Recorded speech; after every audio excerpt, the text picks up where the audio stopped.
কোনো শুকরিয়া নাই, প্রশংসাও নাই। তাহলে এই খানা কোনো দরকার আছে আমাদের? এটা শয়তানও খায়, আমরাও খাই। কে খায়? শয়তানও খায়, আমরাও খাই। যেই খাদ্যের মধ্যে আল্লাহর প্রশংসা নাই, ওই খাদ্যের মধ্যে আমার রাসূল বলছেন যে শয়তান তোমাদের সঙ্গে খায়, বমি করে আবার তোমাদের পাতে ঢেলে দেয়, ওইটা তোমরা খাও। নাউযুবিল্লাহি মিন যালিক।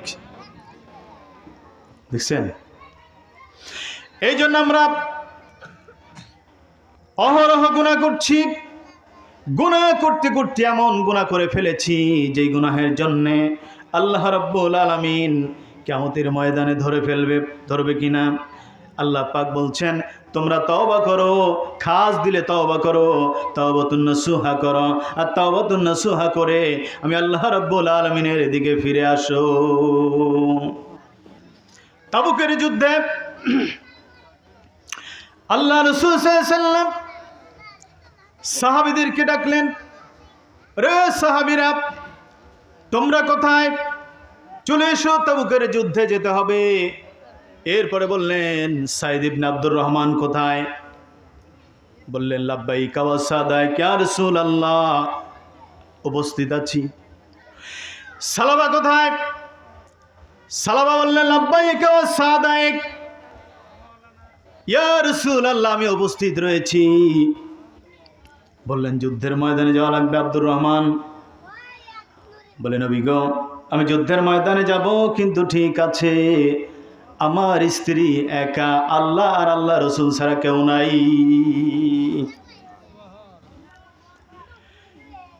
সালাবাকে বললেন সালাবা রে, তোমার বন্ধুর স্ত্রীর দেখাশোনা করবে আর বাজার করে খাওয়াবে, প্রয়োজন অনুযায়ী জিনিসপাতি এনে দিবে। আর আব্দুর রহমান যুদ্ধের ময়দানে চলে যাবে। একদিন যায়, দুই দিন যায়। সালাবাতুল আনসারী রাদিয়াল্লাহু তাআলা আনহু তিনি কি করলেন? বাজার করে এনে দেয়, বাহির থেকে দরজা লক করে পর্দার আড়াল থেকে নিয়ে নেয়। আব্দুর রহমানের স্ত্রী, কার স্ত্রী? আব্দুর রহমানের স্ত্রী যখন নিয়ে নেয়, এমনি করে একদিন দেখলো, দুই দিন দেখলো, দেখার পরে মিস্টার ইবলিস কারো গায়ে বাঁধলো না, মিস্টার ইবলিসের গায়ে বেঁধে গেল। সর্বনাশ করেছে। এত সুন্দর চরিত্র নিয়ে তার বন্ধুর স্ত্রী বাজার করে খাওয়াচ্ছে। বলে আব্দুল সালাবা, তুমি কি জানো নাকি তোমার বন্ধুর স্ত্রী কেমন? রে সালাবা, তোমার বন্ধুর স্ত্রী দেখতে এত সুন্দরী, এত সুন্দরী যা নাকি তোমার দেখা মাত্র, এক পলক দেখা মাত্র তোমার মনে চাইবে কিছু করার জন্যে। নাউজুবিল্লাহ। দেখছেন কত বড় শয়তান। ইন্নাশ শাইতানা লাকুমা আদুওয়াম মুবিনা। আল্লাহ পাক বলছে নিশ্চয়ই শয়তানের পদাঙ্ক অনুসরণ করে চলো না। কার কথা? আল্লাহ রাব্বুল আলামিন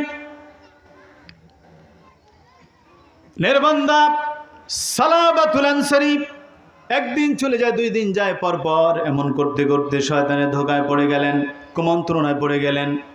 কুমন্ত্রণায় যখন পড়ে গেলেন, পরের দিন বাজার নিয়ে বাহির থেকে দরজা লক করে বাজারটা দিবে। ওই দিন ঘরে ঢুকে পড়েছে। কোথায় ঢুকছে? ঘরে ঢুকে পড়েছে। সালাবাতুল আনসারী ঘরে ঢোকার পরে দেখলেন সাইদ ইবনে আব্দুর রহমানের স্ত্রী শুয়ে আছে। হাতটা ধরলেন। কি ধরলেন? শুধু হাতটা ধরলেন। সাইদ ইবনে আব্দুর রহমানের স্ত্রী বললেন, রে আল্লাহর বান্দা, ইত্তাকুল্লাহ, আল্লাহকে ভয় করো। তোমার ভিতরে কি, তোমার দিলে কি আল্লাহর ভয় নাই? আল্লাহর ভয় কি তুমি করো না? সালাবা, এখানে তুমি আর আমি, দ্বিতীয় কোনো মানুষ নাই, কিন্তু একজন আছেন, তিনি আমার আল্লাহ। এই কথা শোনা মাত্র তার ভিতরে ভয় এসে গেল। এমন ভয় ভীত হয়ে গেলেন, দৌড় দিয়ে চলে গেলেন পাহাড়ের চূড়ার দিকে গিয়ে রব্বুল আলামিনের কাছে আর্তনাদ করছে, রব্বুল আলামিন আমি বড় গুনাহ করে ফেলেছি, আমার এই গুনাহ কি মাফ হবে নাকি? এবার সাইদ ইবনে আব্দুর রহমান তাবুকের যুদ্ধ থেকে চলে এসেছে, গাজী হয়ে ফিরে এসেছে। গাজী হয়ে ফিরে আসার পরে স্ত্রীকে বলল, স্ত্রী রে, সালাবা কোথায়? স্ত্রী বলল, স্বামী গো, কোথায় গিয়েছে আমি জানি না, কিন্তু এই ঘটনাগুলো ঘটে গেছে। সাইদ ইবনে আব্দুর রহমান খোঁজার জন্য দৌড়ে চলে গেলেন। পাহাড়ের চূড়ায় গিয়ে সালাবাকে ধরলেন, সালাবা তুমি কেন এখানে এসেছ? বলে, ভাই আমি বড় জালিম হয়ে গিয়েছি, আমি বড় নাফরমান হয়ে গিয়েছি, গুনাহগার হয়ে গিয়েছি, আল্লাহ রাব্বুল আলামিন আমার গুনাহ কি ক্ষমা করবে না? বলে, সালাবা একটু জিকির করেন, লা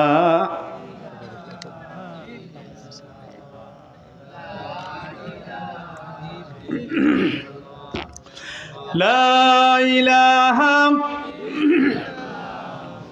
মুহাম্মাদুর রাসূলুল্লাহ সাল্লাল্লাহু আলাইহি ওয়াসাল্লাম। এবার সালামা বললেন, রে ভাই আব্দুর রহমান, আমি তোমার সঙ্গে যেতে চাই না। আব্দুর রহমান বললেন, সালাবা যেতে হবে, চলো যাই। বলে, যদি যেতে হয় আমাকে আসামির মতো 2 হাত বেঁধে টেনে নিয়ে যেতে হবে। দেখছেন কি তাকওয়া। আর আমরা কত গুনাহ করি, হায় হায়, হ্যাঁ কত গুনাহ করি, গুনাহের শেষ নাই, কিন্তু আমাদের ভিতরে কোনো অনুভূতি নাই। জাল্লা একজন আছেন, হ্যাঁ শুধু গুনাহ করি না। পিতা সন্তানদেরকে জমি দেবে, তার ওয়ারিসান বন্টন করবে বেঁচে থাকতে, বলে, মা সন্তানদেরকে দিলাম 2 বিঘা, তুই তো পাস 1 বিঘা, মা তোরে দোয়া দিয়ে দিলাম। আছে না নাই? হস্ত করেছেন 10 বার অথবা 5 বার 7 বার, এমনও আছে না নাই? আছে না নাই? একটু আসতে কোন, শুনলে আবার কিছু বলতে পারে। তাহলে যদি সন্তানকে দেয় 2 বিঘা, মেয়েকে যদি বলে বাবা তোরে 5 কাঠা দিয়ে দোয়া দিয়ে দিলাম, এটা হলো শ্রেষ্ঠ বাটপার এবং চিটার। কথা বলেন, শ্রেষ্ঠ নাম্বার 1 বাটপার এবং চিটার। আল্লাহ রাব্বুল আলামিন বলেন, হাজিরে ও মাওলানা রে, হাফেজ সাহেব রে, প্রধান সাহেব, বিচারক সাহেব, সকলকে যার যে স্থানে এমন কাজ করবে আল্লাহ পাক ডেকে বলবেন, তোর কি আমি আল্লাহর চোখকে ফাঁকি দিতে চাস? আমি আল্লাহর বিধান কি লঙ্ঘন করতে চাস? এ কোরআন পাঠিয়েছিলি তাহকুমা বাইনান নাস বিমা আরাকাল্লাহ, ন্যায় প্রতিষ্ঠার জন্য। কথা বলেন ঠিক কিনা? তাহলে ন্যায় প্রতিষ্ঠার জন্য কোরআন আসলো। রসুল 23টা বছর ওহির জন্য কষ্ট করলেন, রাতের পর রাত, দিনের পর দিন, মার খেতে খেতে গোস্তের টুকরাগুলো ছিটকে চলে গেল তার চিরাচরিত আদর্শ বাস্তবায়নের জন্যে, মানুষকে ইনসাফ শিক্ষা দেওয়ার জন্যে। আজকে তুই এইভাবে চিটারি করে, বাটপাড়ি করে সন্তানদেরকে ফাঁকি দাও, মরে যাও, মরার পরে আমার আদালতে এসে দেখো। ওয়াকাল রাসূল ইয়া রাব ইন্না কওমি ইত্তাখাযু হাযাল কুরআনা মাহজুরা।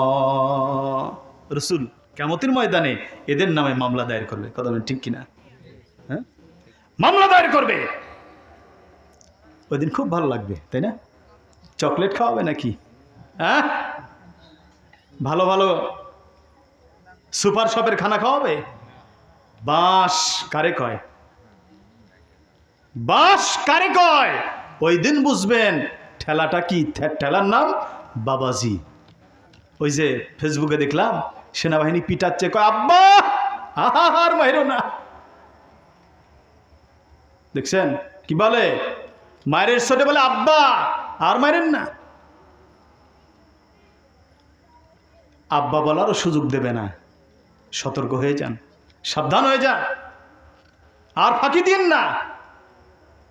আপনার ভাই জমির পাশে জমি, আপনি আইল কাটতে কাটতে কাটতে নিয়ে চলে গেছেন 1.5 হাত 2 হাত। হ্যাঁ, এই চরিত্রের মানুষ আছে না নাই? কথা বলেন, রাগ হচ্ছেন? সুর শুনে কি করবেন? হ্যাঁ, সুর দিয়ে কি করবেন? সুর তো আমরা বানিয়ে নিয়েছি। ভাষণ আকারে কথা হতো, কোরআনের মানে ওয়াজ হবে ভাষণ আকারে, ঠিক কিনা? আমরা সুর ছাড়া কিচ্ছু বুঝি না। তো সুরের মাইক নিয়ে আসতে হবে ভালো। আমার আনিসুর ভাই তো খবর হয়ে যাবেন ইনশাল্লাহ। মাইকেলার কোনো দোষ নেই, দোষ আমাদের। হ্যাঁ হ্যাঁ, দোষ আমাদের। এই ছোট্ট মেশিন, এর ধারণ ক্ষমতা হলো 2টা থেকে 3টা মাইক, দিয়েছে 5টা। বক্তারও অবস্থা শেষ, তক্তা কোনো করার কিছু নেই। ওই একটা মাহফিল করলে পরের দিন আর খবর থাকবে না। আল্লাহ হেফাজত করেন, বলুন আমিন। তাহলে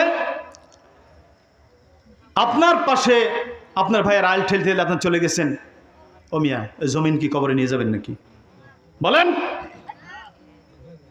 আল কোরআন হুজ্জাতুল্লাহ আলাই, এই কোরআন কিয়ামতের ময়দানে হয় আপনার পক্ষে না হয় বিপক্ষে সাক্ষ্য দেবে। ওই দিন কি করবেন? ভাই ভাইকে হামলা করে, ভাই ভাইকে মামলা করে, ভাই ভাইকে স্বার্থের জন্য ভুলে যায়, আছে না নাই?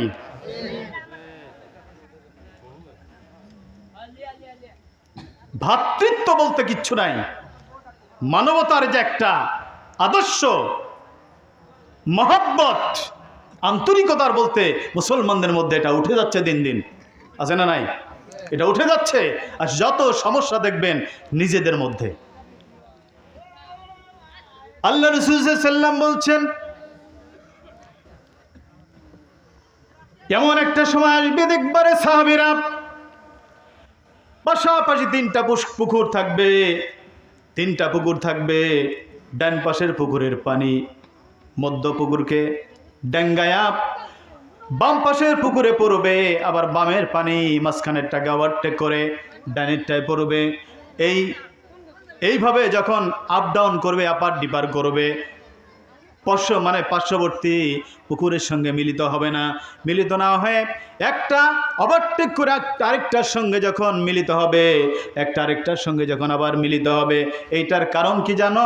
সাহাবীরা বলল, ওয়াল্লাহু আলামু ওয়া রাসূলুহু বিমুরাদি, ইয়া রাসূলুল্লাহ, ইয়া হাবিবাল্লাহ, আমরা জানি না, আমরা বলতে পারবো না, আপনি ভালো জানেন। বলে সাহাবীরা, এমন একটা সময় আসবে, এমন একটা জামানা আসবে, যেই জামানায় নাকি কারো সঙ্গে আত্মীয়ের সঙ্গে ভ্রাতৃত্ব বন্ধন থাকবে না, এবং একে অপরের সঙ্গে আতাত থাকবে না।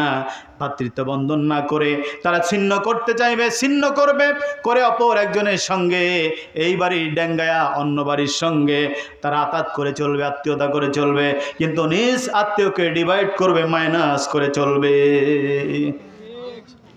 আছে না নাই? হচ্ছে না? না হচ্ছে না? আল্লাহ রাসূলের কথা সত্য না মিথ্যা? হ্যাঁ, সত্য। তাহলে এই কাজগুলো আমাদের কি ছেড়ে দিতে হবে না? চরিত্র গঠন করতে হবে মুসলমানদের। আজকে মুসলমানদের চরিত্রের কারণে, ভুল পথে চলার কারণে মাঝে মধ্যে আল্লাহ রাব্বুল আলামিন পরীক্ষা দিয়ে, জালেম শাসক দিয়ে আমাদেরকে শায়েস্তা করতেছে, ঠিক কিনা? শায়েস্তা করতেছে। আমরা কি শায়েস্তা চাই? আমরা ভালো হতে চাই না? ভালো হতে হলে আমাদের চরিত্র গঠন করতে হবে। এই সমস্ত কুলাঙ্গারী চরিত্রকে ডিভাইড করে দিতে হবে। শয়তানি কুমন্ত্রণা থেকে হেফাজত হয়ে আল্লাহর দিকে রুজু হয়ে খাস দিলে, খাঁটি দিলে, একনিষ্ঠভাবে ইত্তাকুল্লাহ, আল্লাহর ভয় দিলে এনে সকল মানুষকে ভালোবাসতে হবে। ওয়াসারিউ ইলা মাগফিরাতিন মির রাব্বিকুম ওয়া জান্নাতিন আরদুহাস সামাওয়াতু ওয়াল আরদ উইদ্দাত লিল মুত্তাকিন। কথা বলেন ঠিক না? ঠিক। আল্লাহ বলছে, বান্দা আমার ক্ষমার দিকে দৌড়াবি, কার দিকে? ক্ষমার দিকে দৌড়াবি। আমি রবের ক্ষমার দিকে দৌড়াবি। যদি ক্ষমার দিকে দৌড়াতে চাও সমস্ত ভালো কাজগুলো করে যাও। সুবহানাল্লাহ। কেউ কারোর সাথে হিংসা করো না, বিদ্বেষ করো না, পরনিন্দা করো না, পরচর্চা করো না, কারো ক্ষতি সাধন করো না, অন্যের মাল অন্যায়ভাবে আত্মসাৎ করো না, এতিমকে ধাক্কা দিও না, এতিমের মাল অন্যায়ভাবে আত্মসাৎ করো না, এই জেনা করো না, তোমরা সুদ খাও না, ঘুষ খাও না, হারাম খাও না, হালাল পথে চলো। আর আমি আল্লাহর হুকুম মানো, গোলামি করো, রসুলের আদর্শ মেনে চলো, সিরাচরিত সিরাতকে মেনে চলো এবং রসুলের আশেক এবং প্রেমিক হয়ে যাও। তাহলে তোমরা ওয়াসারিউ ইলা মাগফিরাতিন মির রাব্বিকুম ওয়া জান্নাতিন আরদুহাস সামাওয়াতু ওয়াল আরদ, তোমাদের জন্য জান্নাত বরাদ্দ। সুবহানাল্লাহ। এই জান্নাতের আয়তন কত জানো? রব্বুল আলামিন বললেন এরকম 10টা দুনিয়ার সমান একটি জান্নাত। সুবহানাল্লাহ। এখন তো খুব খুশি, জান্নাত পাবো, ঠিক কিনা? জান্নাতের কথা বললে খুব খুশি, কিন্তু জান্নাতটা কামাই করতে হবে কি দিয়ে? এটার আইয়ুকুম আহসানু আমালা, আমলের প্রতিযোগিতা চালিয়ে যেতে হবে। কিসের? আমলের প্রতিযোগিতা চালিয়ে যেতে হবে। লাইন চোদই না আমার ভাইরা, সামান্যতম একটু হাত ধরার কারণে সালাবাতুল আনসারী পাহাড়ের চূড়ায় চলে গেলেন। সাইদ ইবনে আব্দুর রহমান আসামি নায় হাত বেঁধে টেনে টেনে নিয়ে চলে আসতেছেন। এবার বললেন, ভাই সাইদ ইবনে আব্দুর রহমান, আমাকে সরাসরি রাসূলের দরবারে না নিয়ে চলো দেখি হযরতে সিদ্দিক আকবর আবু বকর সিদ্দিক রাদিয়াল্লাহু আনহুর দরবারে চলো। আবু বকর রাদিয়াল্লাহু আনহু দরবারে গেলেন। বললেন, ভাই আবু বকর, আমি নাফরমানি করে ফেলেছি, বড় গুনাহ করেছি, আল্লাহর দরবারে কি আমার গুনাহ ক্ষমা হবে নাকি? আবু বকর বললেন, দূর হয়ে যাও, চলে যাও, আমার দরবারে তোমার জন্য কোনো ক্ষমা নাই। এইবার চলে আমিরুল মুমিনিন খলিফাতুল মুসলিমিন হযরত ওমর ইবনে খাত্তাব রাদিয়াল্লাহু তাআলা আনহুর দরবারে গিয়ে বললেন, ভাই ওমর, আমি গুনাহ করেছি, নাফরমানি করে ফেলেছি, আল্লাহ রাব্বুল আলামিন কি আমার গুনাহ ক্ষমা করবে কিনা? এবার বললেন, দূর হয়ে যাও তুমি আমার কাছ থেকে, তোমার জন্য আল্লাহর দরবারে কোনো ক্ষমা হবে না। হযরত আলীর কাছে গেলেন, আলী কাররামাল্লাহু ওয়াজহাহু একই কথা বলে দিলেন। সকলেই যখন না করে দিলেন, এবার বললেন, ওয়ালাউ আন্নাহুম ইযযালামু আনফুসাহুম জাউকা ফাস্তাগফারা লাহুমুর রাসূল। ও ভাই সালাবা, শুনে নাও, সব দরবার থেকে যখন নিরাশ হয়ে গেলে আমার রাসূলের দরবারে চলো যাই। সুবহানাল্লাহ। মদিনায় চলো যাই, রাসূলের দরবারে। আল্লাহ রাসূলকে গিয়ে বললেন, ইয়া রাসূলুল্লাহ, হাবিবাল্লাহ, নবী গো, আমি মস্ত বড় গুনাহ করে ফেলেছি, আমার ভাইয়ের আমানতের খেয়ানত করে ফেলেছি। কি করেছি? আনতু আব্দুল আমানাতি ইলা আহলিয়া, আমানতের খেয়ানত করে ফেলেছি, নবী গো আমার ক্ষমা হবে নাকি? আল্লাহ রাসূল কোনো কথা নিজ থেকে বানিয়ে বলতেন নাকি? যতক্ষণ পর্যন্ত ওহী না আসতো ততক্ষণ পর্যন্ত কোনো কথা বলতো না। এবার সালাবাকে বললেন, না, তোমার জন্য কোনো ক্ষমা নাই। এবার তার মেয়ে খামসানা আব্বা জানরে বললেন, বাবা তুমি গুনাহগার, তুমি পাপী, তোমাকে আব্বা বলবো না ততক্ষণ পর্যন্ত আল্লাহ খুশি না হবে, যতক্ষণ পর্যন্ত আমার রাসূল খুশি না হবে, যতক্ষণ পর্যন্ত সাহাবায়ে কেরাম খুশি না হবে, যতক্ষণ পর্যন্ত, এতক্ষণ পর্যন্ত তোমাকে আব্বা বলে ডাকবো না। দেখছেন, মেয়ে তাও ঘৃণা করে, বাপকে ঘৃণা কেনা করে, কথা বলেন। তাহলে কি ধরেছে? শুধু হাতটা ধরেছে। এর জন্য যদি এত স্টিম রোলার চলে, এত অনুতপ্ত হয় গুনাহ ক্ষমা করার জন্যে, আর আপনি আমি কি করি? কেউ দেখে নাই রে, হাই দুজন একদিকে যাই বাগানের মধ্যে, আছে না নাই? গ্রেট লুচ্চা মানুষ আছে না নাই? অন্যের বউর দিকে তোমার এত জিহুব্বায় পানি আসে কেন? কেন আসে? হ্যাঁ, নিজের বউয়ের দিকে তাকাও, নিজের বউকে শ্বাসগোজ করায়া পাল্লারে নিয়ে সাজায় নিয়ে ঘরের মধ্যে ইচ্ছা মতো দেখো। কথা বল ঠিক কিনা? কেউ না করবে? তোমার বউকে নোংরা কাপড়ে রাখো, পোশাক আদি ভালো দাও না, ভালো খাবার দাও না, কিচ্ছু না, অন্যের বউ সেজে বেড়াচ্ছে, তুমি ওর দিকে তাকাও যে ওর বউ কত সুন্দর রে, পাইলে হইল নি। নাউজুবিল্লাহ। হ্যাঁ, এই যে গুনাহ, জবানের গুনাহ, চোখের গুনাহ, হাতের গুনাহ, সমস্ত গুনাহ থেকে বাঁচতে হবে কি হবে না? এবার খামসানা বলে দিল, ডাইরেক্ট খাস খাস কথা বলে দিল, বাবা বলে অতক্ষণ পর্যন্ত স্বীকৃত হবে না যতক্ষণ পর্যন্ত গুনাহ ক্ষমা হবে না। এবার সালাবাতুল আনসারী বললেন, যেই মদিনায় আর আমি মুখ দেখাবো না, মদিনা থেকে চলে যাব, মদিনায় আর থাকবো না, মদিনায় আর আসবো না, আমি নাফরমান হয়ে গেছি, আমি গুনাহগার হয়ে গেছি। এই জন্য তিনি দৌড়ে চলে গেলেন পাহাড়ের চূড়ায়। পাহাড়ের চূড়ায় চলে গেলেন রাত্রিবেলা। আল্লাহ পাক বলেছেন, ফাতাহাজ্জাত বিহি নাফিলাতাল লাক আসা আইয়াবআসাকা রাব্বুকা মাকামান মাহমুদা। আল্লাহু আকবার। বান্দা যখন গুনাহ করে ফেলো, তাহাজ্জুদের ওয়াক্তে আমি আল্লাহ রাব্বুল আলামিনের কুদরতি কদমে শিরকে নত করে দাও, সিজদায় পড়ে যাও, আর গুনাহের জন্য অনুতপ্ত হও, দুই চোখের পানি ছেড়ে দাও। বান্দারে যদি এটা করতে পারো, আমি আল্লাহ রাব্বুল আলামিন তোমাদের পিছনের সমস্ত গুনাহ খাতা মাফ করে দিব। সুবহানাল্লাহ। আল্লাহ পাক নিরাশ করলেন না, কোরআনুল কারীমের মধ্যে বললেন, কুল ইয়া ইবাদিয়াল্লাযীনা আসরাফু আলা আনফুসিহিম লা তাকনাতু মির রাহমাতিল্লাহ ইন্নাল্লাহা ইয়াগফিরুয যুনুবা জামিআ ইন্নাহু হুয়াল গফুরুর রহিম। আল্লাহু আকবার। কুল বললেন আল্লাহ, কুল ইয়া ইবাদ, শুধু বলেন নাই কুল ইয়া মুসলমান, ইয়া হিন্দু, ইয়া খ্রিস্টান, না বলে কুল ইয়া ইবাদ ইয়া আইয়ুহান নাস। কি বললেন?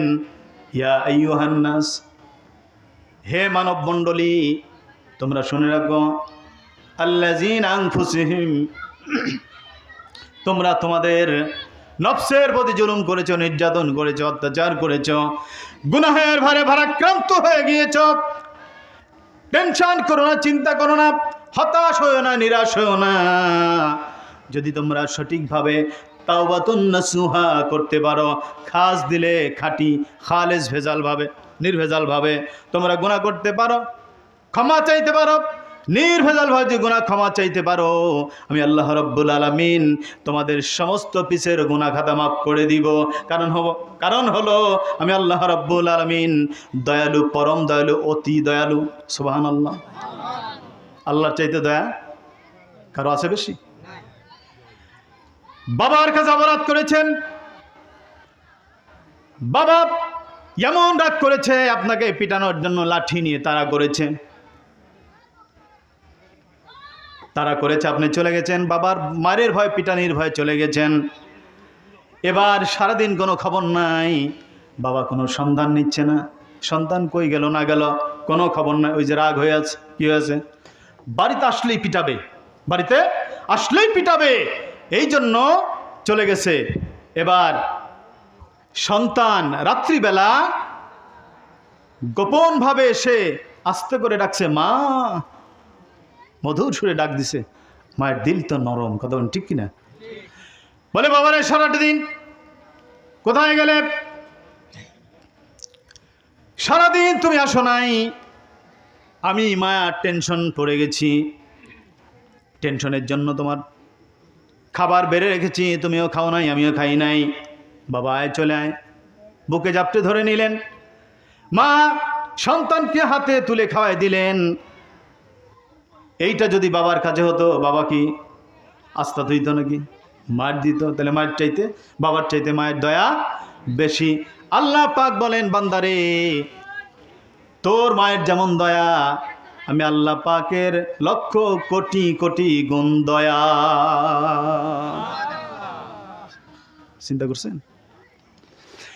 এইবার সালাবাতুল আনসারী পাহাড়ের চূড়ায় গিয়ে বলছে, রব্বুল আলামিন নিশিরাত্রে তোমার বান্দাগুলি স্ত্রী নিয়ে, সন্তান নিয়ে শান্তির ঘুম ঘুমায়। পকপকালিগুলো নিশিরাত্রে নিস্তব্ধ হয়ে গিয়েছে, ঘুমাচ্ছে। গাছপালাগুলি নিস্তব্ধ হয়ে গিয়েছে, কেউ নাই, জাগ্রত নাই, কেউ জাগ্রত নাই। তাকিয়ে দেখো এই পাহাড়ের চূড়ায় তোমার একমাত্র গুনাহগার গোলাম, তোমার একমাত্র গুনাহগার গোলাম গুনাহের ভারাক্রান্তে তুমি রবের দরবারে গুনাহ ক্ষমা চায়। মাবুদ গো, তুমি কি আমার গুনাহ মাফ করবে কিনা? সুবহানাল্লাহ। এইদিকে আল্লাহ রাব্বুল আলামিন জিবরিল আমিনকে পাঠিয়ে দিলেন, যা জিবরিল চলে যা, আমার হাবিবের কাছে সংবাদ পৌঁছে দে, আমার সালাবা, আমার বান্দা, আমার নবী সাহাবী গুনাহের জন্য এত অনুতপ্ত হয়েছে, এত অনুতপ্ত হয়েছে যে অনুতপ্তের কারণে আমি আল্লাহ রাব্বুল আলামিন তার প্রতি রাজি এবং খুশি হইয়া তাকে মাফ করে দিলাম, ক্ষমা করে দিলাম। সুবহানাল্লাহ। ওমান তাবা ওয়া আমানা ওয়া আমিলা আমালান সালিহা ইউবাদদিলুল্লাহু সাইয়্যাতিহিম হাসানা ওয়া কানাল্লাহু গফুরার রহিমা। আল্লাহ পাক বলেন, বান্দা ওমান তাবা, গুনাহ করার পরে যদি তওবা করো, ওয়া আমানা ওয়া আমিলা আমালান সালিহা, ঈমান আনো, আমল সালেহ করো, ইউবাদদিলুল্লাহু সাইয়্যাতিহিম হাসানা, তোমার গুনাহগুলিকে হাসানায় পরিণত করে দিয়ে আমি আল্লাহ পাক তোমাকে মাফ করে দিই। সুবহানাল্লাহ। দেখছেন কত দয়া, কত দয়া, সে মাবুদের, সে রব্বে কারিমের দয়া। এইবার হযরত সালামা বলল, মাবুদ আমাকে মাফ করে দাও, ক্ষমা করে দাও। আয়াত যখন নাজিল হয়ে গেল, আমার নবী বললেন, বয়োবৃদ্ধ সাহাবী আবু বকর রাদিয়াল্লাহু আনহু, চলে যাও, সালামাকে নিয়ে আসো। এবার সালমান ফারসি বলছে, ইয়া রাসূলুল্লাহ, হাবিবাল্লাহ, আমি সবচেয়ে বয়োবৃদ্ধ সাহাবী, আমিও যাব। বলে, যাও, নিয়ে আসো। হযরতে আলী রাদিয়াল্লাহু আনহু চলে গেলেন, গিয়ে বলছে, ওই পাহাড়ের চূড়ার পাদদেশে কয়েকজন লোককে বলল, ভাই আপনারা কি এমন কাউকে দেখেছেন নাকি? বলে, কেমন? বলে, শুধু কান্দে, গুনাহের জন্যে কান্দে, অনুতপ্ত হয়, এমন কোনো মানুষ কি দেখেছ নাকি? বলে, বলতে পারবো না, কিন্তু একজনকে দেখেছি, পাহাড়ের চূড়ায় বসে বসে কান্না করতেছে। কি করতেছে? পাহাড়ের চূড়ায় বসে কান্না করতেছে আর বলতেছে, রব্বুল আলামিন, আমি বড় গুনাহগার, গুনাহ করেছি, এমন গুনাহ করতে করতে পাহাড় পরিমাণ গুনাহ করে ফেলেছি। মাবুদ গো, এই নিশিরাত্রে তোমার কাছে ফরিয়াদ জানাই, আমাকে ক্ষমা করে দাও। এইবার সালাবাতুল আনসারীকে সাহাবায়ে কেরাম গিয়ে দেখলেন পাহাড়ের চূড়ায় বসে আছে, হাত ধরে নিয়ে আসলেন। হাত ধরে নিয়ে এসে বলছেন, সালাবা চলো। বলে, না, আমি যাব না, আমার এই মুখ মদিনার কাউকে দেখাবো না, মদিনার কাউকে আমার এই মুখটা দেখাবো না, না দেখায় আমি এখানেই থেকে যাব যতক্ষণ পর্যন্ত আল্লাহ আমাকে ক্ষমা না করবে। বলছে, আল্লাহ রাব্বুল আলামিন তোমাকে ক্ষমা করে দিয়েছে। আমিরুল মুমিনিন বললেন, ভাই সালাবারে, তোমাকে আল্লাহ পাক ক্ষমা করে দিয়েছেন, চলে এসো। বলে, আল্লাহ যদি ক্ষমা করে দেয় তাহলে যাব, চলো যাই। রাসূলের দরবারে চলে এলেন, এসে বলছেন সালাবা, বলি, ইয়া রাসূলুল্লাহ, হাবিবাল্লাহ, আমি গুনাহ করেছি, এমন গুনাহ করেছি, নাফরমানি করেছি, আল্লাহ পাক কি আমাকে মাফ করে দিয়েছে নাকি? বলে সালাবা তোমার গুনাহ মাফ হয়ে গেছে, ক্ষমা হয়ে গেছে। ওয়ালাউ আন্নাহুম ইযযালামু আনফুসাহুম জাউকা, তোমার গুনাহ আল্লাহ রাব্বুল আলামিন ক্ষমা করে দিয়েছে, তোমার কোনো টেনশন নাই। এবার মসজিদে আজান হয়ে গেল, নববীতে আজান হয়ে গেল, জামাত দাঁড়িয়ে গেল। জামাত অংশগ্রহণ করে আল্লাহ নবী কোরআনুল কারীমের সূরা তাকাসুর তেলাওয়াত করতেছেন। বিসমিল্লাহির রহমানির রহিম।